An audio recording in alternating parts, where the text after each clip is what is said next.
$16 million for what are institutional contractors in gender development offices.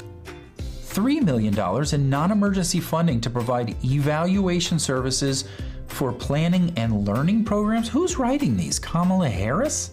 My name is Nick Peterson, and I am the White House accountant. A large part of my job is supposed to be reviewing financial records and offering strategic budgetary advice. Yeah, what is a transgender opera? You spent $47,000 to fund a transgender opera in Colombia? But in reality, I spend my days questioning expense reports that make Mike Tyson look like Warren Buffett. You sent $4 million to the Center for Climate Positive Development. Climate positive?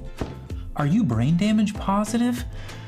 I pray the Prince of Nigeria doesn't email you guys. I think they expect me to fudge the numbers for the public like I'm Tommy Two Ledgers or something. But the truth is, there's no cook in the books when you're in debt $39 trillion. You can't give a balance sheet Botox. Here's how the national debt is currently managed. You ever had a credit card balance so high you're like, it's another $100 at this point? Except in this case, it's $20 million to produce Sesame Street in Iraq. Yeah, I'm cutting that $30 million check to the WHO right now. We're only behind $200 million on payments to them, so this is a good idea. $1.5 million to advance DEI in Serbian workplaces. $70,000 to produce a DEI musical in Ireland. Do they ever think that just maybe other countries are not obsessed with forcing Muslims to play the tin whistle? Hey bozo, guess where that $9 million you proposed to Syria went? Yep, you know what helps no one? ISIS with a bankroll. I got a stack of your proposals here that are such bad advice they could be the sequel to the Screwtape Letters. I've learned it's tough to stay ahead of stupidity. How do you even prevent the idea to spend $69,000 on dance classes in Wuhan?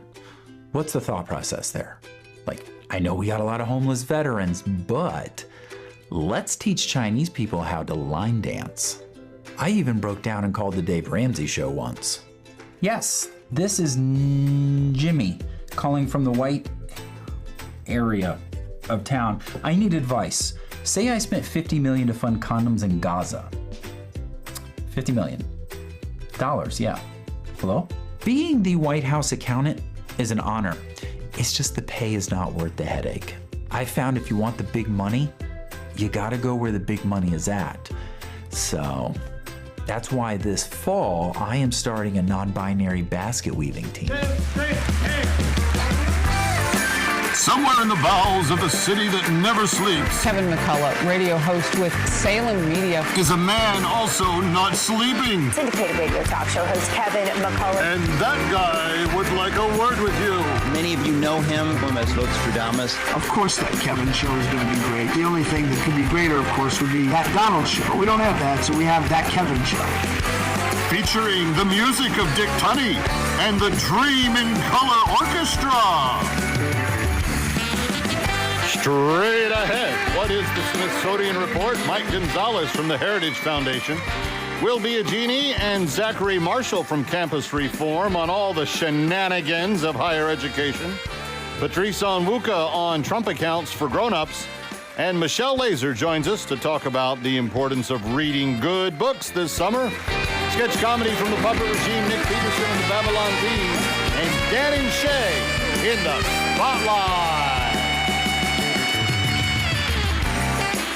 And now from Times Square, where New York politicians are trying to schedule meetings with Iran faster than they fill the potholes, here's that Kevin.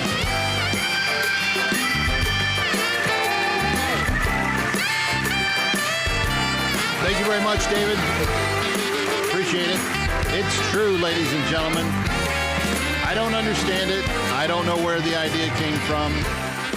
But suddenly, the Mayor Mamdani, believes he is now God's gift to our foreign policy, I guess, because in the last week, he tried on 2 different occasions to reach out to foreign powers to set up meetings. through someone in his administration, and in doing so, violated a whole bunch of foreign policy threshold safeguards that we have in place.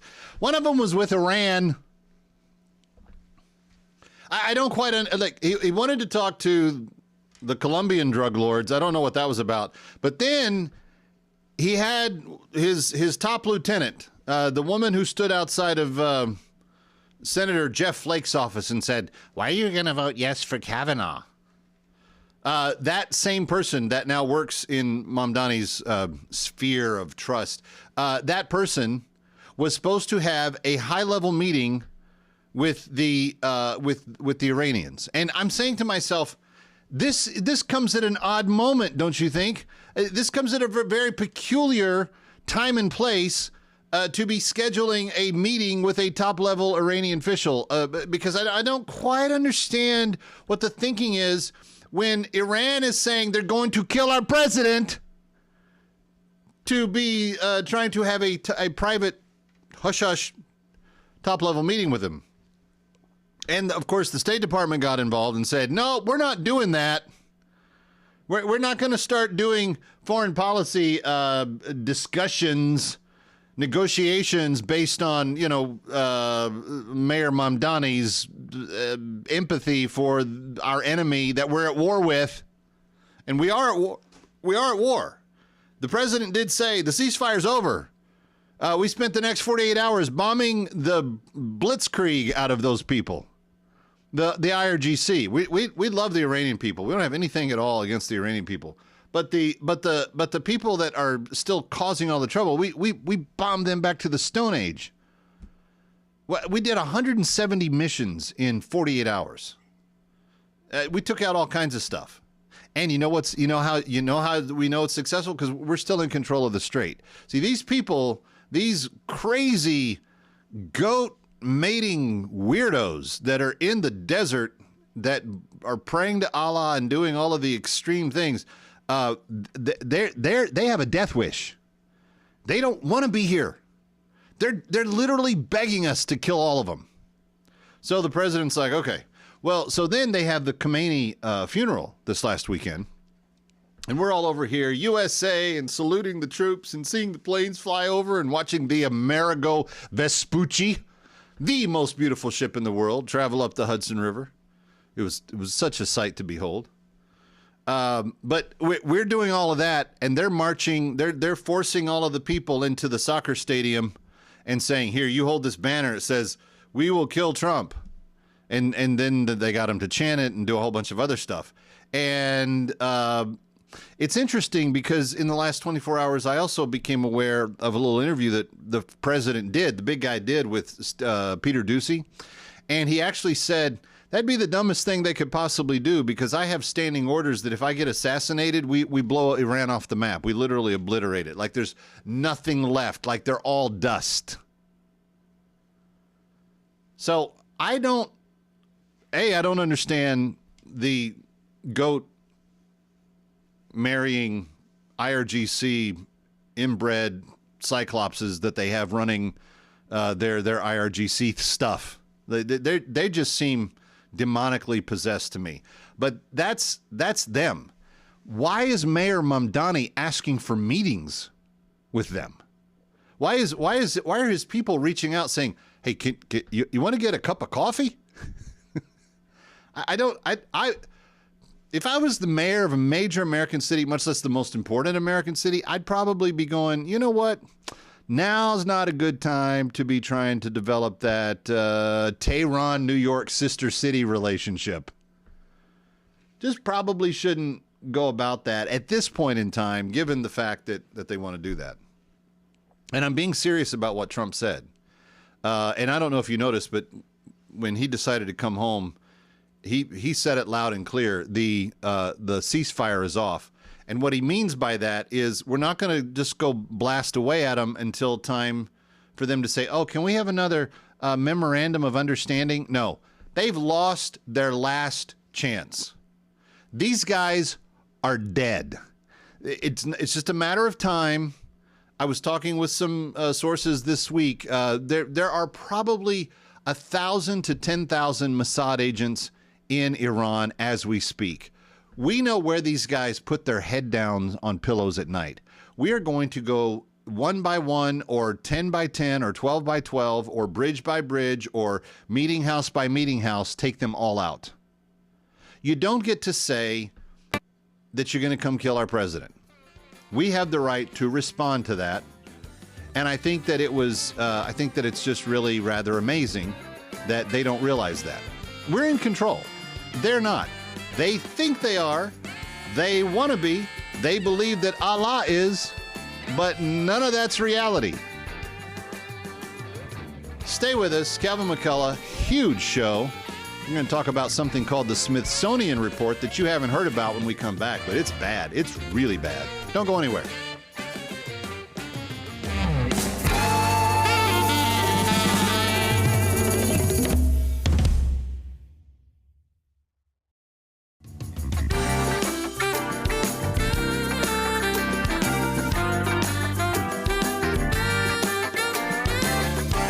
Now, back to that Kevin Show with Kevin McCullough.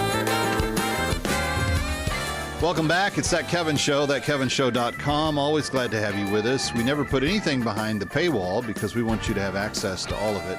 Mike Gonzalez is with the Heritage Foundation. He's been with us many times in the past, and we talk about a variety of different things. He was a journalist, traveled the world, served as part of the George W. Bush administration as a speechwriter. He's also worked on the SEC, and he's done a number of things related to the European version of that, and of the State Department, rather. And Mike, recently the Smithsonian, something called the Smithsonian Report, has been released, and this was initiated by the Trump administration. But what were they trying to find out? Well, they put out a report, quite extensive, 129 pages, if you don't count the 550 footnotes. A lot of people are saying it's 160 pages. I count the pages of the content of the report, but it's very, very extensive. And what it is it exposes what the National Museum of American History has done. That's one of the Smithsonian museums, one of the 21 Smithsonian museums, what it has done to denigrate the telling of our history, to make Americans and visitors feel ashamed of their heritage and their history. The museum, as I said, it's 21 museums. None of them, at least, have the word national in it. And the idea of a national museum is to collect history and a nation's culture and then curate it and transmit it to future generations. Culture is not something that we carry in our blood, Kevin. It's something that needs to be taught constantly to future generations. And the Smithsonian does this in reverse. It teaches visitors, many millions, that America is ugly to the core, not worth preserving, not worth continuing, and it's paid for by us. And just to put a bow tie on this now, to put a bow on it, what needs to happen is the leadership of the Smithsonian needs to be fired. Well, it needs to be. I want to come back to that in a second, but I want to kind of illustrate for those listening and watching a little bit more in depth what you're talking about. Okay, the Smithsonian is a national museum. Our taxpayer dollars fund it, operate it, keep it in activity. That's one of the reasons why you can go to D.C. and go to it for free, because it's ours, it's the people's. Right. And they should be telling the facts of the founding and of the existence of our nation. Right. And instead, they're allowing a narrative to drive what they're presenting to the public? Oh, a complete narrative. I mean, the founders, which really, we're very fortunate to have had that generation that came together. Really, all the planets were aligned in the 1770s. No doubt. For us to create a nation. I have lived all over the world. I wasn't even born in America. I lived at least a year in other countries, in 7 countries. And I tell you that America really is exceptional in many ways. not in being rich, like Zoran Mamdani said. He understands nothing about America. But one of the ways that America was exceptional is in having had this founding generation. Well, the Smithsonian ignores this founding generation. It really has, for example, with Franklin, the exhibits on him only mention at the very end. So they talk about the slaves that he owned and how the slaves that he owned enabled him to do the things he accomplished. And only at the very end does it mention in passing that actually he became the president of the Pennsylvania for the Abolition of Slavery Society. That is unconscionable. The Pennsylvania Society for Abolition, unconscionable for them to, criminal really, for them to treat Franklin in this manner. There's nothing on the Mayflower. You would think the Mayflower would have significance in a National Museum of American History. A National Museum of American History, nothing on the Mayflower, and yet what the Smithsonian has done is it's tied itself at the hip with the 1619 Project, which is a project packed with lies. Lonnie Bunch, the secretary of the Smithsonian, assigned one of his chief curators to curate the 1619 Project. Her name is listed as one of the authors. This is embarrassing. Our congressman give the Smithsonian over $1 billion a year. They appropriate over $1 billion a year of your money, Kevin, my money, the money of all Americans to pay for this garbage. Something needs to be done. No doubt. And friends, you can do that by calling your congressman and telling them you'd like them to defund the amount of money they're spending at the Smithsonian if they don't change their ways. 202-224-3121. The better option would be to take this report, highlight the inconsistencies and the falsehoods and correct them. Mike, is there any chance that we can accomplish that? Oh, I think so. I think it will happen this year, actually. I think that, Trump, whether you love him or hate him, I happen to like a lot of the stuff that he does. Trump has been able to do things that his predecessors weren't able to do, such as defunding the Corporation for Public Broadcasting, many things of that, like serving the dictator of Venezuela with a warrant, making sure that country had a leadership, which is not ideal, not perfect, not a leadership I like, but at least it is compliant to U.S. national interests. So Trump is able to do things that his predecessors weren't able to do. I think he's going to be able to fix the Smithsonian. Well, and I pray and hope that you're right. And friends, it can never hurt to let your elected leaders know. Again, the number to the Congressional Switchboard, and I have it memorized because I think we should be using it all the time, 202-224-3121, 202-224-3121. Besides the Ben Franklin example, what's the next most egregious thing that the report found? Oh, it has exhibits on kinkwear and sexual stuff accessible to children. Because that's important. Wait. So that's important to our national history, but getting it right on Ben Franklin's abolitionist tendencies was unimportant? Yeah. It has. I don't want to even go on about it. It has stuff that, if a young mind sees that, it would be scarred.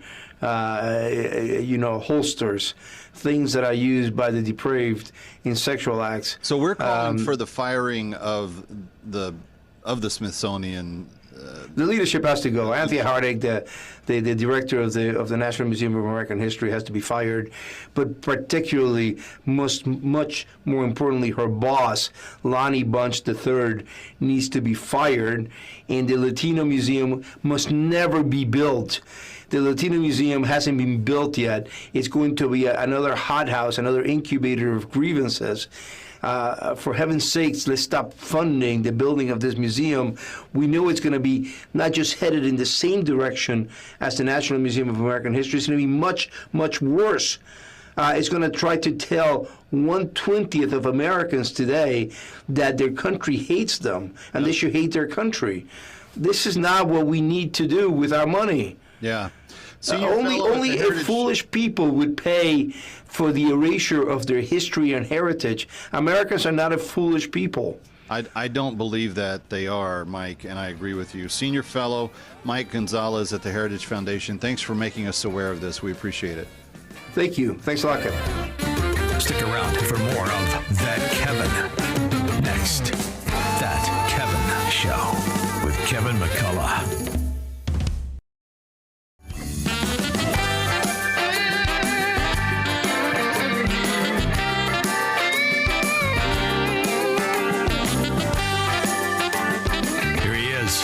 From New York, That Kevin McCullough.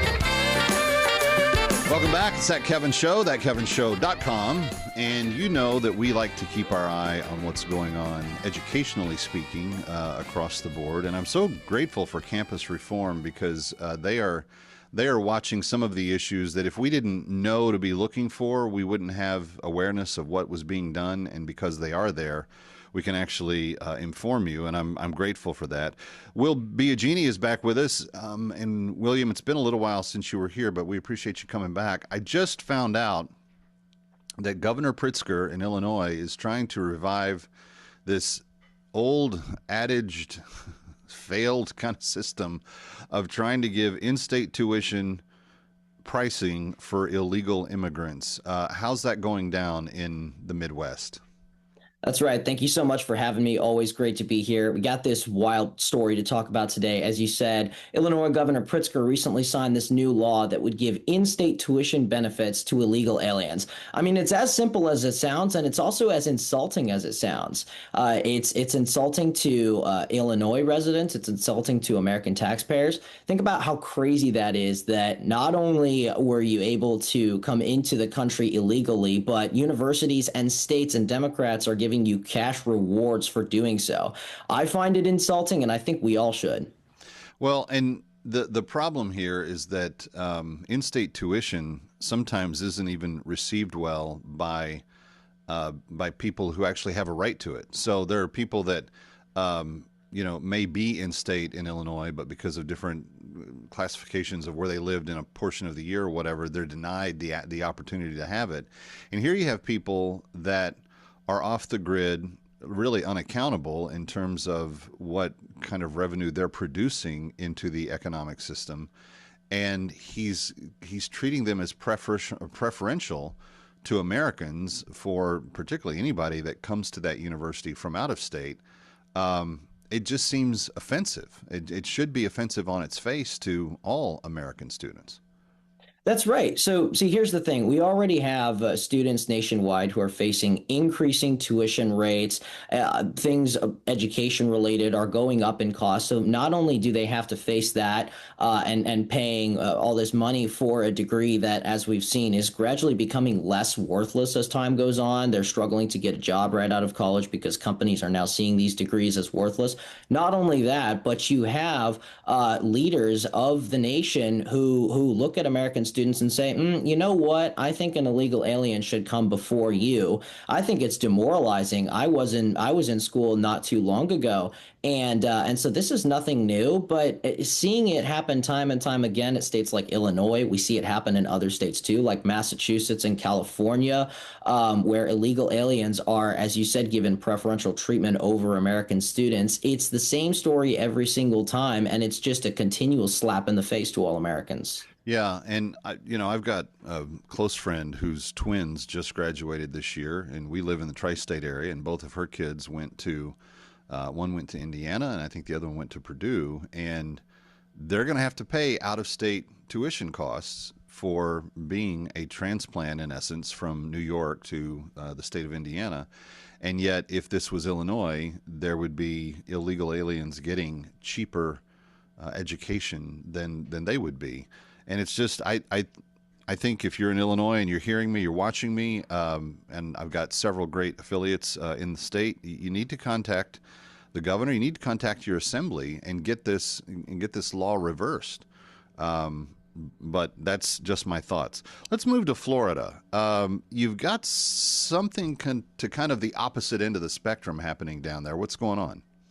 That's right. As a proud Florida resident, I'm always happy to brag about the great state, the great things that my state is doing. So the Florida You've got a lot to brag about these last few years. So much to brag about, and especially this new subject that you just brought up. So the Florida Board of Governors is moving forward with this new proposal to completely opposite of what Pritzker is doing, completely ban illegal aliens from state public colleges entirely. And this is excellent to see because as blue states like Illinois, Massachusetts, and California are insulting Americans by putting illegal aliens first, Florida is saying we're going to put Floridians first. We're going to put American students first. And the Leadership Institute's campus reform has reported that universities all across the country are doing other things that, again, like Illinois, are exactly the opposite of putting Americans first. So, for example, at the University of California, Riverside, they have this program. It's called the Butterfly Project Fellowship, where they will provide $9,000 in grants to illegal alien students. So they're given in-state tuition, they're given fellowship programs, and American students are put last, which is unlike what the great state of Florida is doing. Okay. Will Biagini, thank you for all that you're doing, and thank you for campus reform and their efforts. Kevin McCullough coming right back from New York. Don't go anywhere. Stick around for more of That Kevin. Next, That Kevin Show with Kevin McCullough.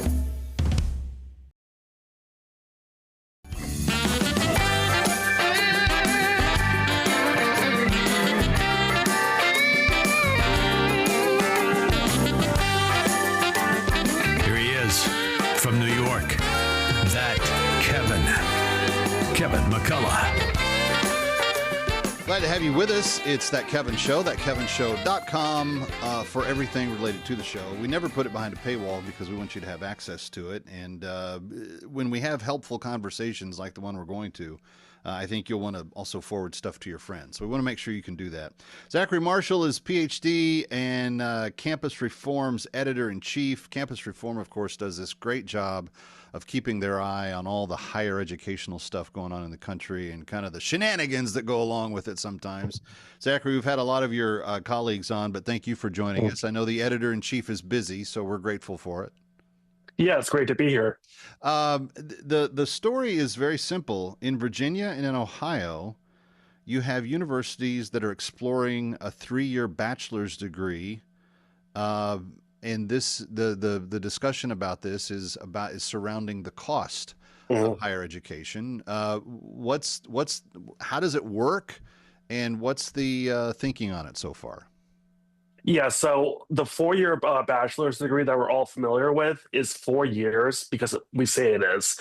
But as we know, college is getting incredibly unaffordable for most Americans, and it's being filled with things that are just not necessary. We've all seen the DEI classes, the first-year curriculum that's more about feelings and wokeness than it is about academics. So it's no surprise that you have the Higher Education Council in Virginia working with public and private universities, both in Virginia and also in Ohio, to look at the possibility of introducing a more broadly used 3-year bachelor's degree program. The argument here is that this is not really getting rid of any education because it would just trim off the unnecessary courses and compact some of the schedules to make it a more practical program for people to get in school and out of school and into the workforce. I know this sounds kind of like out-of-the-box thinking and kind of unusual, but it's the kind of disruption we need, especially when we consider how broken higher education is, and the fact that we just cannot see tuition going up anymore without something happening. I mean, just going from 4 years to 3 years reduces the cost of attendance by 25% alone. So I think this is a good proposal and a good thing we need to pursue. Who is pushing this forward? It's being discussed by the State Higher Education Council in Virginia and the universities in Ohio and Virginia that are partnering with them. No one's going to come out and say we're pushing this forward. They're going to use the words like we're exploring it, we're thinking about it, Right. Because, most people across the spectrum kind of agree this isn't working and we need, out of the box thinking. I think we can all agree on that.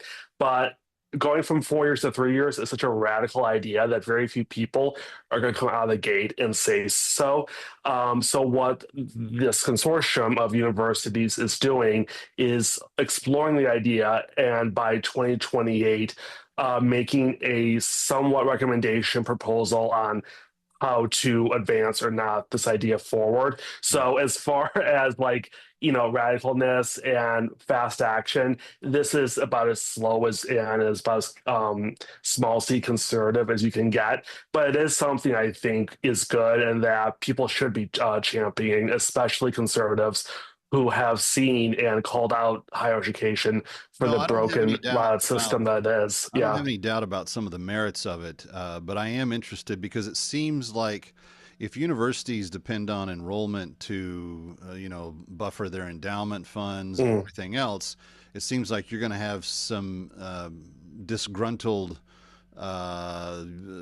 institutions that are going to say, no, this isn't good for us. We can't raise as much money off of it. These colleges that are actually participating in this exploration, I'm very excited to see what they find, because I think what they're going to find is that it can be done. In fact, I know people personally that were able to, finish college in an accelerated rate just by taking more classes and doing them more consistently. Some people I knew in my own college path took classes all summer so that they could be done a year to 2 years early, and they were off and running in the job market and everywhere else before that. I think it was Ben Shapiro that finished his undergrad at UCLA in like a year and a half or something crazy like that. I mean, it was incredible.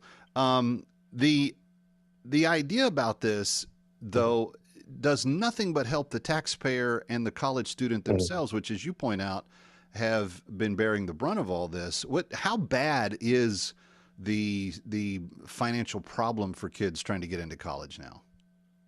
We're at a breaking point, I think. As we've been reporting at Campus Reform, there are multiple schools now, well over a dozen, that have tuition at $100,000 a year when you factor in room and board and fees. I mean, it's not just space tuition, it's the bottom line that, you're spending over $100,000. And then talk about living expenses. We're seeing that at these more elite schools, you're spending $500,000 over 4 years. That's ridiculous. So I think as more and more schools that are in that $60,000 to $90,000 range get closer to $100,000, we're going to see this avalanche of people saying, it's enough already, we need to change something. Yeah. You raised a really good point about the financial interest. It's not just tuition dollars, it's also the chain restaurants and dining halls. It's tickets to sporting events. It's partnerships with companies that want to put up hotels and dorm rooms. The more students on campus, the more money the university can make off these things. So they have a vested financial interest in keeping schools as four-year bachelor degrees as four-year programs and keeping as many students on campus as possible, but that is not working. I went to NYU and I graduated in 3.5 years with a double major because I took advantage of AP credits and internship credits. And I also didn't do any electives that weren't counting towards my major. Yeah. One huge problem is that we have so many electives that students just take for the sake of them, whether it's an easy course or they're trying to find themselves. You're not really going to know who you are until you're 30. So you really should just think about college as making it the most efficient, cost-effective way to get a job or to go out into society and enter the workforce. Make it as practical as possible. We don't need this soulful exploration on a quad. It just doesn't work anymore. No, I totally get it. In fact, it's one of the major reasons why I'm not very high on college for kids coming out of high school now. And the other, there are lots of solutions for how kids can make a meaningful living beyond high school. And we've completely given up on vocations, and we've said, these underwater basket weaving lesbian study degrees are far more important than learning how to weld things. Stick around for more of That Kevin. Next, That Kevin Show with Kevin McCullough.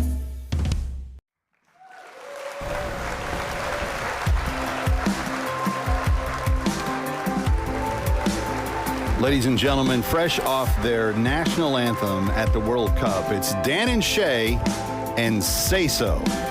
I got a call from a friend who don't call very often. Broke it to me and I couldn't believe that we lost him. Really felt like it came out of nowhere, but it never really comes out of nowhere. It's crazy the pain that we carry when nobody's watching. If your light burns out and you're in the dark, if you can't pick up the pieces, if the world you trusted falls apart, if your heart's run out of reasons, I'll be there every time you call, pick you up every time you fall. If you're going through hell, you're not alone. If you need somebody, say so. Will the defendant please rise? Mr. Mooney, you are charged with vandalism and the defacement of public property. How do you plead? Guilty, Your Honor. Counsel. Sometimes the words you don't know how to say are the loudest. No one can shoulder the weight if they don't know about it. Don't be scared, you can pull back the curtain. Love ain't afraid of sharing the burden. If there was a room full of people who cared, it'd be crowded. So, if your light burns out and you're in the dark, if you can't pick up the pieces, if the world you trusted falls apart, if your heart's run out of reasons, I'll be there every time you call, pick you up every time you fall. If you're going through hell, you're not alone. If you need somebody, say so.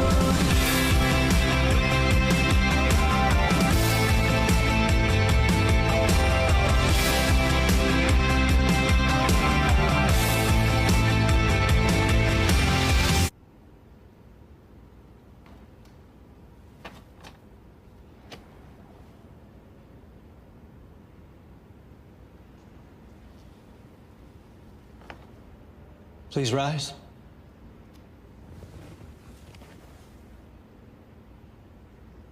Young man, you are free to go. Case dismissed. Hold on tight, the sun is gonna rise, so open up your eyes. Tomorrow is a brand new day. Hold on tight, the sun is gonna rise, so open up your eyes. Tomorrow is a brand new day. If your light burns out and you're in the dark, if you can't pick up the pieces, if the world you trusted falls apart, if your heart's run out of reasons, I'll be there every time you call, pick you up every time you fall. If you're going through hell, you're not alone. If you need somebody, say so.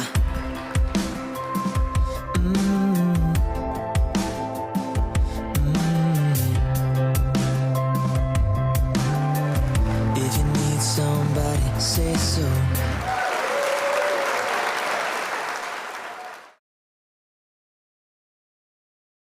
Breaking news tonight, Senator Mitch McConnell is dead. Or is he?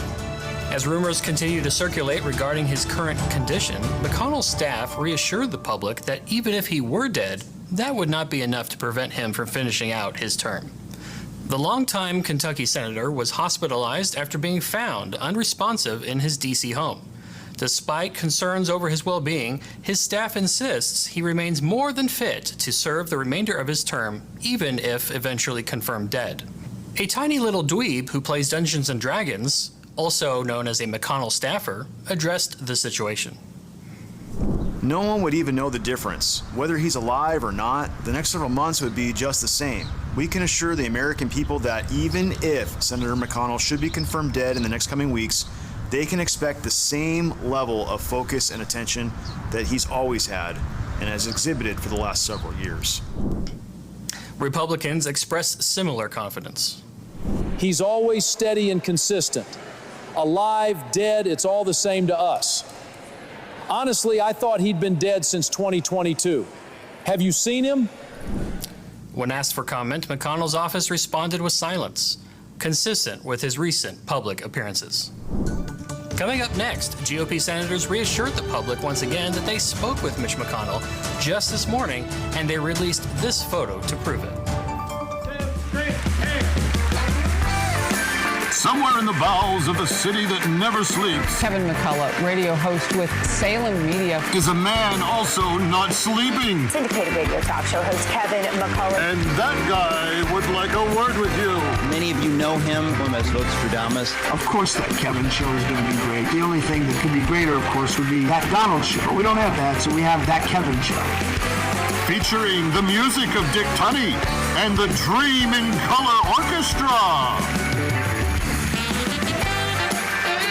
Still to come, Patrice Onwuka from the Independent Women talking about Trump accounts for grown-ups. More sketch comedy from the Babylon Bee and the Puppet Regime. And back in the spotlight, fresh from the World Cup, it's Dan and Shay.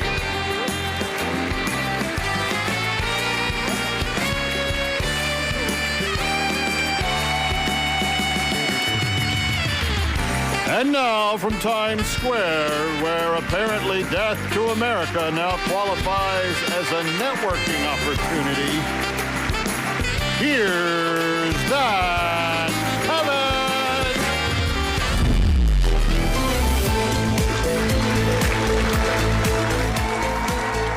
For Assignment Desk Weekend, I'm Kevin McCullough.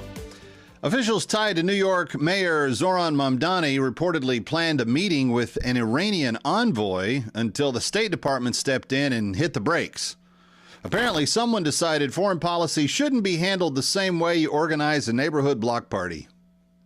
Sources say the meeting was canceled before anyone could ask, so Death to America, is that negotiable?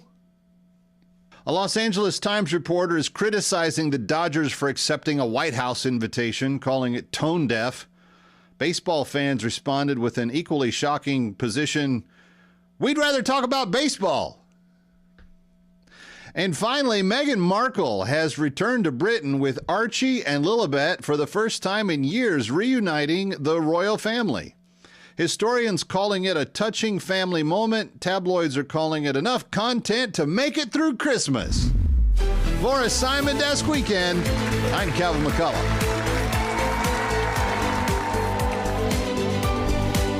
The history of our country has been badly distorted by some very stupid and unhappy people. So we're going to be going around to make some changes. The Statue of Liberty. She's a very nice lady, very strong. I would have put her in something a little more revealing if it were me, but I like what she's done. You know, people are always complaining about what we're doing, but nobody knows the history. You ask them, they don't know anything. Name the 13 colonies. Can you name it? New York. All right. Virginia. All right. Pennsylvania. Right. Florida. I like it. I like it. He said Florida. Wait, look at all these people waiting to see the grave of this loser. Alexander Hamilton? Are you kidding me? I like the guys who didn't get shot. Can you tell me what the 13 original colonies were? Let's see, Delaware. Delaware, God. George Washington crossed the Delaware to get away from the Bidens. George Washington. Why is everybody so interested in George Washington? The guy just put his name on everything. What an ego on this guy. George Washington Bridge. They even gave this guy a fort, too. We need a fort. Pete, we need a fort. Frankly, it looks like crap. Francis. Is that even like a man's name or a woman's name? On December 4th, 1783, General George Washington, God, again with the Washington. George Washington said goodbye to the troops? Yeah, George What a loser. Why did he do that? President, he was a general of the army. He lost like 4 battles. I only lost 1. Yeah? I lost Iran, that's it. Quem é a pessoa mais importante da história dos Estados Unidos? Oh, Christopher Columbus. Christopher Columbus, I like it. There he is, ladies and gentlemen, a man I like to call Christopher Columbus, one of the greatest Staten Island Republicans in our nation's history. Is that karaoke? Folks, next up here at karaoke. It's not unusual to be loved by anyone. Melania, this one's for you. Public question. Guys, Guys, this is getting really bad. There's rain. Rain on my face. It's like it hasn't stopped raining for days. We'll soon be crushed by the crashing waves. Our world is a flood. Slowly we'll become one with the mud. Guys, both for our own safety and to avoid any international copyright law infringement, can we just stop going back and forth? Let's just ask Jesus for help. Woke Jesus! Woke Jesus! Oh, is that a white man in a place of privilege? White man, where? I'm up. Lord, apologies for waking you, but the wind and the waves, they're overtaking our small little boat. Teacher, do you not care if we drown? My brothers, why are you so afraid? You really have such little faith.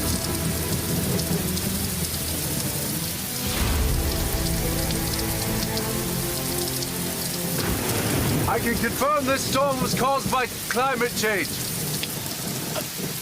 Climate what? Educate yourself, Satan. Climate change. Through senseless human pillaging of the earth and the burning of fossil fuels, we have caused extreme weather outcomes, such as slightly more frequent storms, hot summers, and mild winters. That sounds terrible, Lord. But how does this help us save our little tiny fishing boat? It starts with systemic change. Like that lamp. Stop burning that oil lamp. What next, Lord? Whatever we must do to save ourselves. Yes, good. Now, let us all pay more taxes to Caesar. For if we pay more taxes to Caesar, the government will make the weather better. I'll make sure that Caesar gets this. What else must we do to be saved, Lord? The storm, it seems to be getting worse. Quickly now. You must all do as I say. Stop eating beef. Now, give me more of your money to purchase a carbon credits to offset the carbon footprint of this voyage. More money. Yeah, thank you. I'll make sure that the carbon people get this. At the carbon store. Now go and make some protest signs, strike for the climate. Now shout, how dare you, a lot. How dare you, a lot. Try throwing soup on the Mona Lisa. It's working! It's working! There's one thing left we must do. The number one way to reduce climate change is to reduce the surplus human population. Yes, greater love has no one than this, than someone would lay down his life for the greater good, and that is why I, as your Messiah, will selflessly volunteer to help select the one that we will throw overboard. I'm not looking. Peter! But I'm the rock! I'm the rock! You know the thing about rocks? They sink. I'm the rock! Classic.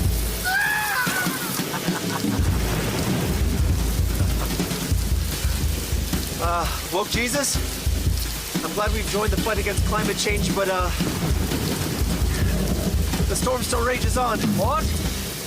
Oh, yeah. Well, this will calm the storm, but it will take a long time. It's more of an eventual miracle. Systemic change can take centuries. One small step. Okay. Well, nighty-night, everyone. I'm gonna go back to sleep now. Okay? Oh.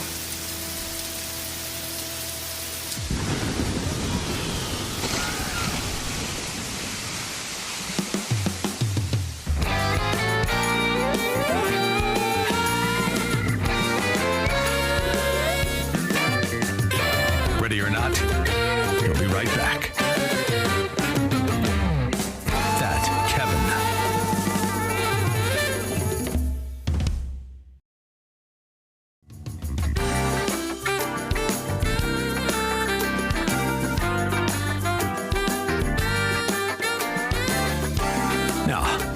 That Kevin Show with Kevin McCullough. Welcome back. It's That Kevin Show, thatkevinshow.com. Very glad to have you with us. Always very glad to feature great, informed experts that can come on and give us insights into things that I don't have naturally, but I learn when I talk to some of my favorite guests. And Patrice Onwuka is certainly one of them. She keeps her mind and thoughts on all things economics for the Independent Women's Forum, which is one of my favorite groups. They are doing incredible work, not just for women, but for all Americans. And Patrice, it's great to see you. And I didn't get to see you going into 250. It's been a little while since you've been on the show. And for us, we spent the day yelling and screaming for America, watching planes fly up and down the Hudson River, watching tall ships sail in. And it was just, I think, one of those days where my family was like, wow, this is a cool country, which was the intended effect I was hoping it would have.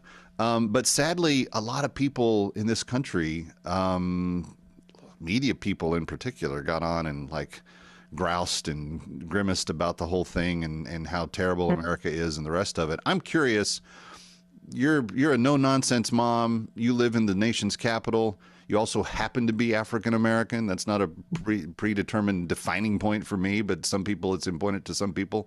What were your thoughts about this 250th? Well, Kevin, I'm really Black American, meaning I'm a naturalized citizen and I'm Black, but I'm really from the Caribbean. And the funny thing is that we came to this country about 41 years ago, the week of Independence Day. So this year So it was like an Ameriversary for you. Ameriversary, absolutely. Because, I choked. I had a number of TV media hits last week, and I choked up every time thinking about the fact that when we stepped off a plane in Washington, D.C. 41 years ago, that my parents did so with two little kids and a few suitcases of clothes. They left everything they knew in the Caribbean, and it was like a modest but decent middle-class lifestyle to start over, fly to Washington, move to Boston. You know that story. Grew up in the ghetto during the AIDS, the drug epidemic, gang violence, drugs all around us. But they instilled so much in us that those external factors never affected us. And they worked hard, menial jobs to put money aside to buy a house, a fixer-upper on the outskirts of Boston, away from the violence and away from the disparity that we had to move to. And so every time I think about Independence Day, and especially 250, I think about the promise that America makes to people who are born in this country and people who we welcome to this country. And when I say welcome, I'm talking about people who go through the rigorous, costly, vexing process of saying, I want to come here, can I come? That means vaccinations, that means proving you won't be a ward of the state, but you can raise your family on your own dime, and then coming here legally so we're not living in the shadows. But that promise of opportunity is available to all of us. And my parents can look back and say, wow, they took advantage of it. Their kids took advantage of it. And now they have grandkids who will never know that kind of hardship and that kind of sacrifice because of the blessing and opportunity in this country. You're going to make me choke up if you keep going. So we've got other things to talk about, but you kind of opened this can of worms, so it's your fault if I go there now. And I say that because you're a good friend, but I did not know some aspects of the story that you just relayed. And so I want to make an observation and get your honest, reaction to it, because I've never asked you this on air or off air. Yeah. But there are times, and I've been very well connected with the Haitian communities in different cities that I've lived in, and some of the Caribbean immigrant communities that are Black, but they don't have a long-standing family in the States where there's grievances that go back to slavery or some of that stuff. Now their ancestors most likely were probably slaves in the Caribbean as well, because colonialism did that everywhere.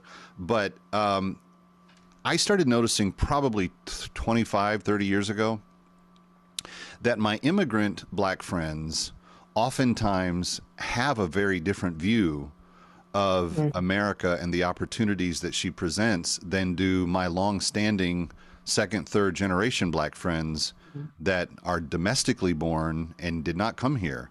And first of all, I don't think that you could have come here 41 years ago because you're only like 25 to begin with. But but aside from that, do you experience that as well? And what can you what do you attribute the difference to? Absolutely. I grew up going to, schools that were for high achievers where there are a handful of black students, and the majority of the black students, which means we're the majority of a minority, were from either African nations, their parents are from African nations, or they're from Caribbean and Caribbean nations like myself. And our perspective is very different. There is so much opportunity around you if you're willing to put the effort and the time into it. Delayed gratification. Maybe you don't get that BMW right away, but you save towards buying a house so that your kids can go to school. And then when you're in retirement, your kids buy you that BMW. That's the kind of mindset that you find among immigrants, black immigrants to this country, whereas black Americans have a lot of grievances, and some of it is understandable, and some of it is because of indoctrination, false indoctrination about the plights of blacks in this country that goes from the founding to the end of slavery, and then skips all of the progress during Reconstruction, skips the fact that the black family was extraordinarily strong with higher marriage rates than even whites in this country during Reconstruction, skips the fact that the first black members of Congress were from the Republican Party, skips all the way to Dr. Martin Luther King and the Civil Rights Movement, skips all of the progress of black communities and the black mobility and black wealth that was being achieved, which was attacked, by whites, certainly. I'm not underplaying that, but there was a lot of progress that blacks had made after slavery, and all of that gets wiped out, doesn't get covered, and we just pick up with civil rights, and then you have the Great Society solutions, which really became problems, and you see the degeneration of so many black families to today. And their solutions are about government, when really it should be about what Booker T. Washington always preached, which was you taking care of yourself.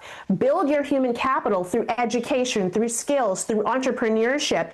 Build your communities. The church is right in the center of that, helping to build families and keep the community together, and then you can achieve the success that you want, despite the heinous racism and segregation and all of those factors that they face. So you have two competing visions, and a lot of black Americans don't understand a lot of their history, or they only see some parts of their history, and that has that long-term grievance factor that a lot of them have, where now they don't want to celebrate the flag or celebrate 250, the founding of our nation, because to them, America is about oppression, when really it's about opportunity and overcoming these challenges from our founding and afterwards. I saw Joy Reid. I don't know if it was on July 4th, but it was somewhere around there. It may have been the day after, but she was on some podcast or show somewhere, because I don't think she has her show anymore. But prominent African-American female journalist that was on MSNBC for years, and she was saying something about how she could take no joy in celebrating a country that had built all of its prosperity off of slavery. Stick around for more of That Kevin. Next, That Kevin Show with Kevin McCullough.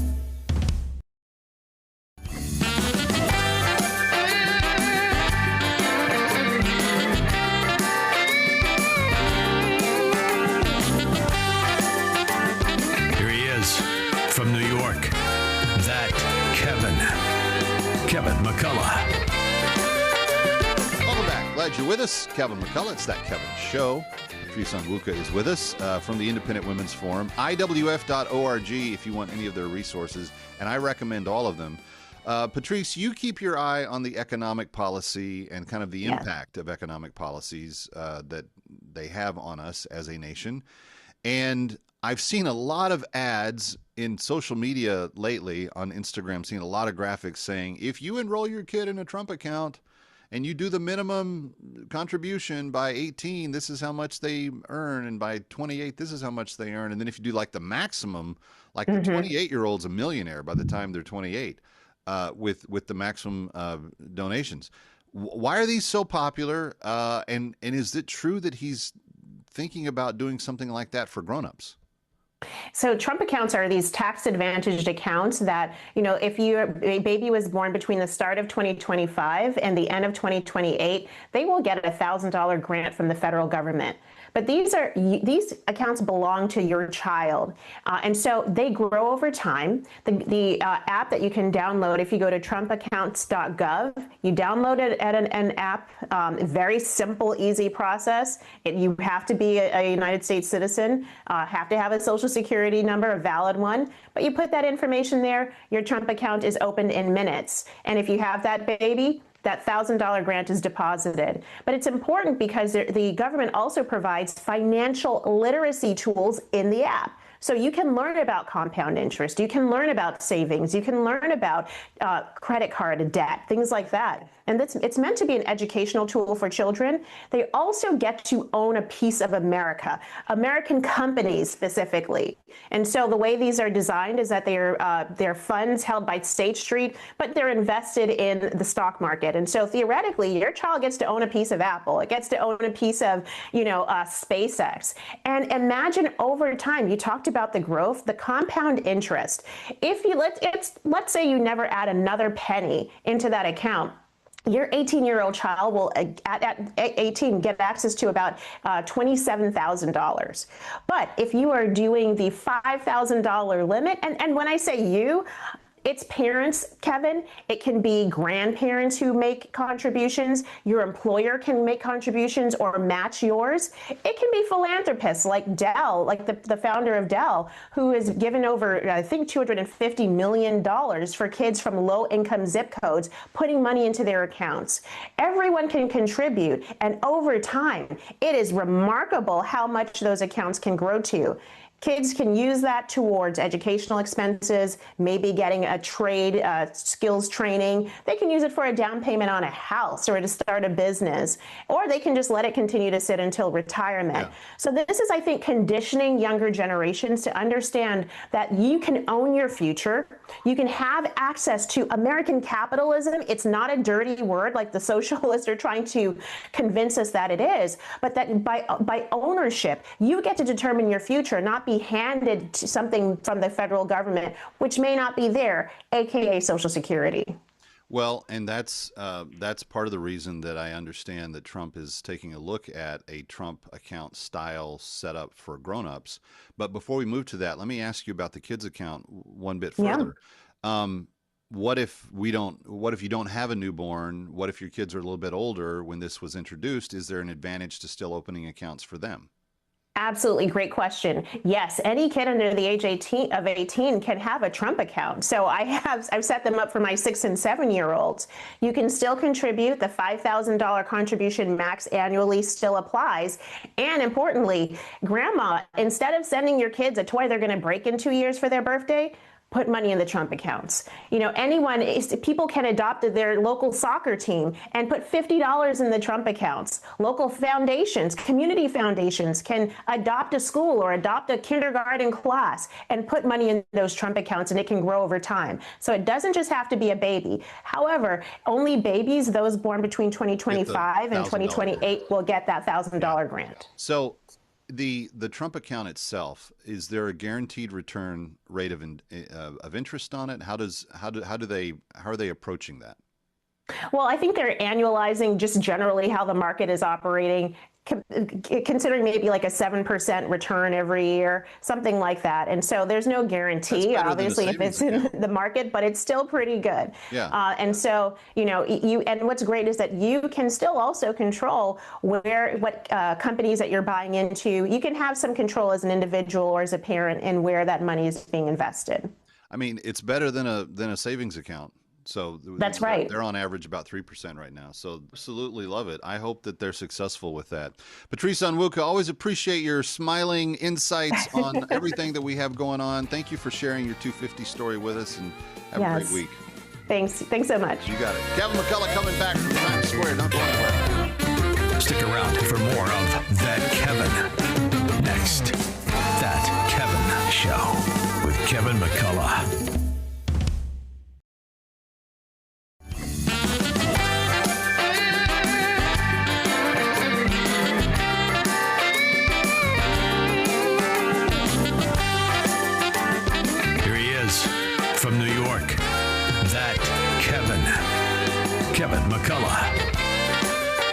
Welcome back to Times Square. It's Kevin McCullough, That Kevin Show, thatkevinshow.com. Even says so on the mug. It's cool. But we put everything there, never behind a paywall, because we want you to have access to it, all the conversations, all the help. And you know that one of the things that I talk about constantly on this broadcast, if you listen for any length of time, is the issues facing the education arena and how we best educate our kids. And I always advocate and say it doesn't matter what type of schooling you have your kids enrolled in, you ultimately are the master educator for them. That means that you have the responsibility to only know what they're being taught, but to be aware of the pitfalls and the dangers and how to correct that and everything else. And one of the things that I've found to be very helpful in our own experience is to have a lot of really good reading material for my kids that are shaping their worldview even during the summer months. And so I'm a big believer in this. And that's where my next guest, Marschall, the creator and curator of something called Mud Hen Mama, comes in, because she has a passion to help kids have good reading materials as well. And Marschall, it's good to have you with us. Thank you for being here. Thank you so much for having me. I'm really excited. Thank you. How big of a problem is it that parents are not able to get their hands on enough quality, proper worldview, proper faith perspective materials for their kids today? It's a huge issue because, this is what is, it's building a foundation for our children, and their moral compass is going to be set one way or the other. I mean, if we don't do the influencing, someone will, and, the world is more than happy to do that. And so, we really, I think reading books are just so foundational. And even if our kids aren't super enthusiastic readers, we have to be able to get those good books in them, because if not, they're just going to be influenced according to, the ways of the world. It's just, it's just very easy for our children, especially in this, the social media and all the TV and all those things. Yeah. It's just very easy for them to get sucked into that kind of culture and think it's normal when, a lot of our views are very much undermined by, all those things that are coming into their faces and into their worlds. So, we have to combat that. And the best way, I think, is by great books, like not, books that are interesting, that are fun, but that won't undermine our convictions as believers. Yeah, I agree with that. In fact, my pastor says regularly that if we are not discipling our children, that somebody else is, that the discipleship void in the soul of our children is not ever empty. Something fills it.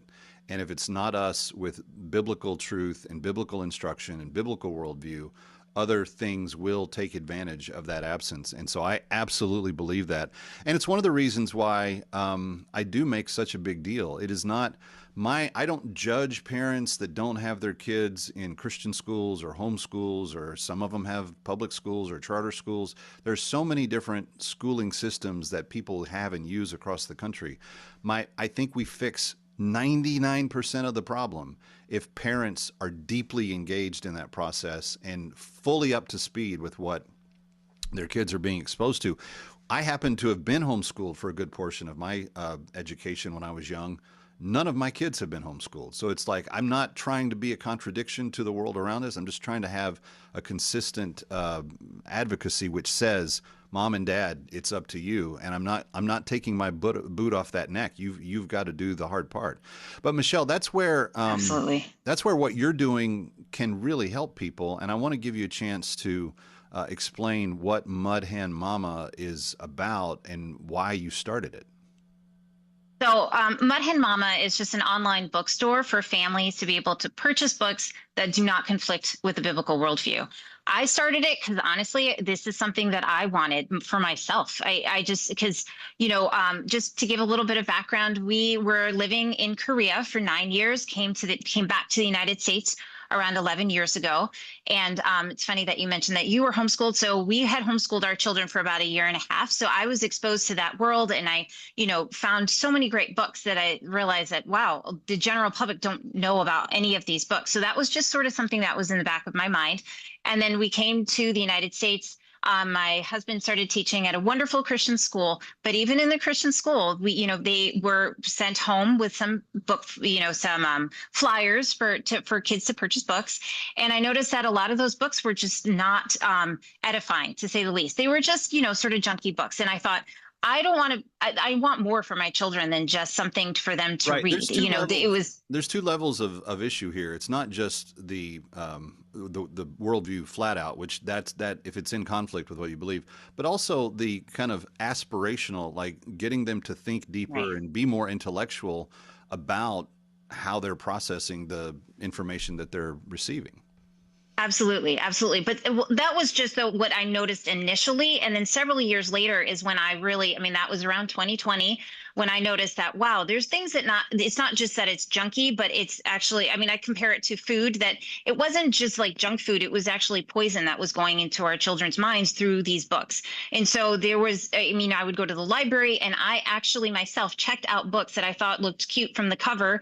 And then I only to realize, oh, it's two dads, or it's, just something that was very undermining and very subtle. And, I wouldn't have noticed it unless I was actively reading the book, which obviously I was doing at that time. It was a board book for my daughter, I think, at the time. But anyway, the point is that at that point, I realized, okay, this is something that is a huge problem and that we need to fix. And I thought the best way to do that was through books. And, we started off with just children's books and probably around 50 or 60 books. And then we just grew it from there. And right now we have over 2,800 books. And, we started off, like I said, with children's books, but then we realized that really the entire family needs to be edified. And so, we want great books for our kids, but then the parents need to have great books, whether that's apologetics or, books that will help us navigate the current cultural moment that we're in, all from a biblical worldview. We need that as parents because it's just hard. The world that we're living in right now, it's hard to know what's right and wrong and, how to approach it, how to be kind, how to be Christ-like. But, and so that's why, we've included a lot of parenting books and a lot of books, again, that address a lot of the cultural issues that we're facing. Let's take a quick break. When we come back, I want to ask you more about the debate and the treatment of books that are traditional in their worldview in the marketplace. Is there a bias against sound books in the marketplace of ideas and in the marketplace of books? Michelle Lazor's my guest. Mudhen Mama. What's the website? mudhenmama.com. Stick around for more of That Kevin. Next, That Kevin Show with Kevin McCullough.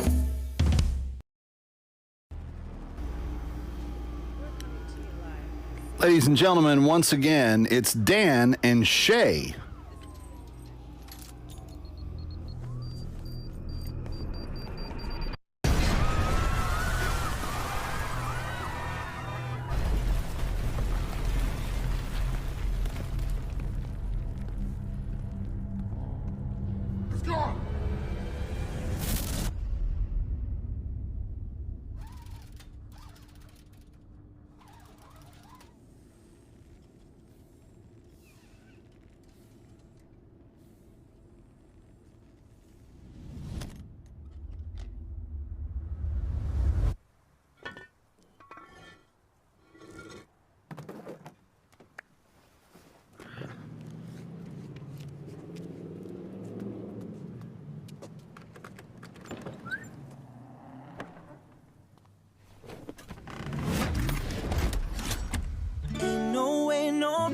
Steal my love, my love.